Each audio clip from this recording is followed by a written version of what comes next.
बाब टियों कलाक ॿिनि जी पुछा ॻाछा खां पोइ पक थी वई त गुलाब गुंगो आबपारा थाणे में बंदि हो। पुलिस खे पक हुई त गुलाब दहशतगर्द हो ऐं हुन जो तालुक़ सिंध जे हिक दहशतगर्द गिरोह सां हो ऐं हू राजू एजेंट हो। चारण चयो, SHO सुभाणे प्रेस कॉन्फ्रेंस में गुलाब ऐं संदसि दहशतगर्द गिरोह जे बारे में सहाफ़ियुनि खे तफ़सील ॿुधाईंदो। इस्लामाबाद जे कुझु सहाफ़ियुनि सां चारण जी दोस्ती हुई। हू मूंखे ऑफिस में छॾे वधीक मालूमात वठण लाइ प्रेस क्लब हलियो वियो। ऑफिस जे ख़ाली कमरे मां मूंखे पंहिंजी दिलि जी धड़कण जो आवाज़ु ॿुधण में आयो। मूं ज़िंदगीअ में अॻु कॾहिं बि दिलि जी धड़कण जो आवाज़ु न ॿुधो हो। 3-4 टेलीफोन सेट बेयारो मददगार मुंहिंजे साम्हूं पिया हुआ। कुझु सम्झ में न पिए आयो त कंहिंसां ॻाल्हायां ऐं छा ॻाल्हायां। मुराद ठाठारे वाज़ह नमूने ॿुधाए छॾियो हो त पुलिस गुलाब गुंगे जी दहशतगर्द साथियुनि जी ॻोल्हा में सरगर्दान हुई। गुलाब जे दहशतगर्द साथियुनि में सभ खां अवल मुंहिंजो नालो हो। पक करण ख़ातिर ॿीहर मुराद ठाठारे खे फ़ोन कयमि। रिसीवर मां आवाज़ आयो, मुराद ठाठारो स्पीकिंग। कुझु विचड़ियल आवाज़ में चयमि, मुराद पक अथई त पुलिस मूंखे ॻोल्हे रही आहे? जानी माराईंदे छा? मुराद ठाठारे कुंभंदड़ लहजे में चयो, पुलिस हर उन शख़्स खे ॻोल्हे रही आहे जंहिंजो गुलाब गुंगे सां सिधो या अणसिधो वास्तो रहियो आहे। मुराद ठाठारे रिसीवर रखे छॾियो। मूंखे मुराद ठाठारे जे रवैये ते ताजुब न थियो। हुन ॾाढी महिनत कई हुई। इस्लामाबाद जहिड़े नामुराद शहर में पेर ॼमाइण लाइ हुन वसां कीन घटायो हो। सिंध में बेरोज़गारीअ खां मजबूर थी किलारकी करणु इस्लामाबाद आयो हो ऐं पोइ ॾिसंदे ई ॾिसंदे वियो ॾाकनि पुठियां ॾाका चढ़ंदो। शिकारपुर जी मिठाई ऐं आचार, रोहिड़ी ऐं खैरपुर जूं खारकूं ऐं माखियुनि जा शीशा खाराए हुन कामूरनि जी मत मारे विधी। हर को पियो मथे ते विहारिसि। वियो चोट चढ़ंदो। सिंध बाबति ख़बरूं हथ करण वारा इदारा मुराद ठाठारे खे सिंध ते अथॉरिटी सम्झण लॻा। सिंध बाबति कंहिं बि क़िस्म जी सियासी, समाजी ऐं कानून नाफ़िज़ करण वारी कार्रवाईअ खां अॻु इख़्तियारीअ वारी ॾाढी राज़दारीअ में साणसि सलाह मशवरा करण लॻा। अहिड़े रोश सबबि मुराद पाण बि शुरूआति में वाइड़ो थी वियो। रोज़ानो कान का कहाणी अची ॿुधाईंदो हो। सिंध में जथा मोकिलण जी तयारी थी रही आहे। सिंध में तालीमी इदारनि जो इंतिज़ाम कमिश्नरनि जे हवाले कयो पियो वञे। सिंध में जासूसीअ जो ॼार विछायो वेंदो। रेंजर्स खे चौक चौक ते बीहारियो वेंदो। असीं मथसि खिलूं ठठोलियूं करियूं, चर्चा ऐं ठुमरियूं हणी खेसि चरियो करे छॾियूं। खेसि लॿाड़ियुनि जे सरदार जो लक़ब ॾेई छॾियोसीं। हिकु दफ़े चंदो करे ट्रॉफी वरितीसीं। ट्रॉफीअ ते लिखायोसीं लॿाड़ियुनि जे आलमी चैंपियन मुराद ठाठारे लाइ। पर उहो गैर यकीनी ऐं मुबहम क़िस्म जो दौरु हो। जल्द गुज़री वियो। जॾहिं ठाठारे जूं ॿुधायल ॻाल्हियूं सच साबित थियण लॻियूं तॾहिं असीं माठ में पइजी वियासीं।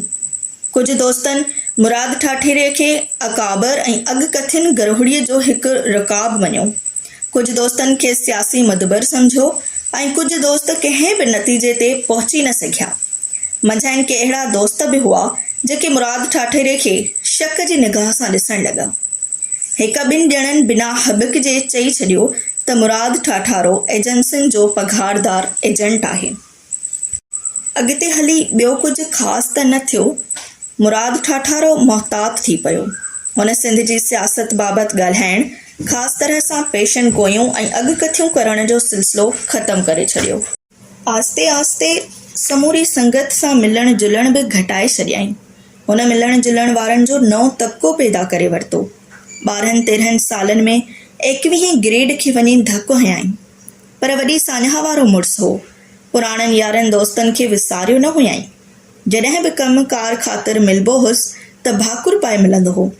कमकार कराए ॾियण में वसां कीन घटाईंदो हो। नौकरियूं चाकरियूं ॾियारणु, प्रमोशन कराइणु, क्वार्टर ऐं जायूं अलाट कराए ॾियणु, ॿारनि जो स्कूलनि ऐं कॉलेजनि में दाख़िला जो कमु खणी वञोसि, मुराद ठाठारो कीॿाईंदो न हो। संदसि वाता हिकु ई जुमिलो ॿुधबो हो, जानी हुकुम कर। मां सम्झां थो गुलाब गुंगे वारे मामले में हू शायदि बेवस हो या ईअं बि हो जो मामिलो फ़िलहाल मुबहम हो ऐं पुलिस तरफ़ां वठ पकड़ जो कमु हली रहियो हो। मुराद ठाठारो हिक तरफ़ हटी वियो। मूं वरी संदसि नंबर डायल कयो। आवाज़ आयो, मुराद ठाठारो स्पीकिंग। रिसीवर न रखजांइ। मुराद चयमि, तोखे त पक आहे न त गुलाब गुंगो दहशतगर्द न आहे? मुंहिंजी पक सां छा थींदो जोगी? मुराद चयो, पुलिस खे पक आहे त गुलाब गुंगो दहशतगर्द आहे। हुननि खे हिन बारे में के सबूत बि हथ आया आहिनि। घटि में घटि तूं रूपोश थी वञ, जाने फ्लेट ते न वञजांइ। मुराद ठाठारे रिसीवर रखे छॾियो। जेकी कुझु थियो हो ऐं जेकी कुझु थी रहियो हो सो सभु ॾाढो अजीब ऐं तौक़ा खां ॿाहिरि हो। गुलाब गुंगो कहिड़े हवाले सां दहशतगर्द थी पियो हो? हुन काज़ी मोहम्मद इस्लाम खे ॻोल्हण लाइ इस्लामाबाद में पेर पातो हो। हू इस्लाम लाइ आपपारा वटि बैनर खणी बीठो हो। गुलाब गुंगो दहशतगर्द कीअं थी पियो? गुलाब गुंगो मुंहिंजो नंढपण जो दोस्त, संगती ऐं साथी हो। मूंखे यादि नथो पवे त हुन ज़िंदगीअ में कॾहिं फटाको बि ॿारियो हुजे या कंहिं झिरकीअ खे मारियो हुजे। त पोइ पुलिस वटि कहिड़ा सबूत हुआ त गुलाब गुंगो दहशतगर्द हो? मूंखे साह में सोढ़ महसूसु थियण लॻी। मूं उथी दरीअ खां ॿाहिरि ॾिठो। सिजु लही वियो हो। रस्तनि ते बतियूं ॿरी पयूं हुयूं। मूंखे अहसासु थियो त कमरे में ऊंदहि हुई। मूं बती न ॿारी हुई। तॾहिं कुराड़ो चौकीदार हाजी यूसुफ कमरे में आयो। पोठो हारीअ में पुछियाईं, अॼु घर न वेंदे छा? मूं ज़रे घटि छिरकी हुन ॾांहुं ॾिठो। हुन बल्ब ॿारे छॾियो। मूं वाच में वक़्तु ॾिठो। शाम जा 6 थिया हुआ। इस्लामाबाद में सियारे जी मुंद में सिजु 4 लॻे लही वेंदो आहे ऐं 6 लॻे ताईं आसमान तां ऊंदहि जो ग़िलाफ़ धरतीअ ते लही ईंदो आहे। ऊंदहि अंधकार में गिदड़नि जे ओनाउनि जो आवाज़ु ईंदो आहे। ॾाढो अजीब शहर आहे। सियारे जी रातियुनि में ख़ासि तरह सां गिदड़, बगड़, जंगली ॿिला ऐं सूअर आम जाम रस्तनि ते निकिरी ईंदा आहिनि। हाजी यूसुफ चौकीदार मूं ॾांहुं ॾिसी रहियो हो। हुन पुछो, तबियत त ठीकु अथई न? चयमि, हा तबियत ठीकु आहे। हिकु दोस्त जो इंतज़ारु पियो करियां। ठीकु आहे, ठीकु आहे। हुन पुछो, चांहि पीअंदे? हाकार में कंधु लोॾियुमि। चांहि जो कोप खणी हाजी यूसुफ मोटी आयो। पुछियाईं, कुझु खाईंदे? मूं वटि हिकु मूरियूं भरियल पराठो आहे। चयमि, न महिरबानी, फ़क़ति चांहि पीअंदुसि। हाजी यूसुफ हलियो वियो। मां कुर्सीअ ते वेही रहियुसि ऐं सिप सिप करे चांहि पीअणु लॻुसि। मूं पाण खे अणथांईको महसूसु कयो। चांहि पीअंदे रूपोश थियण जे इम्कान ते सोचुमि कंहिं दोस्त जे घर लिकी वेहंदुसि, पनाह वठंदुसि। 2-4 दोस्तनि जा नाला दिलि ते तरी आया। भंभरू हलाई, मोरड़ो करबलाई, भरपट सहराई।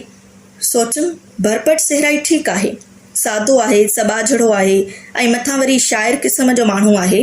रूपोशीअ दौरान संदसि कलाम वेठो ॿुधंदुसि ऐं खेसि दाद ॾींदुसि। पर मूं छा कयो आहे?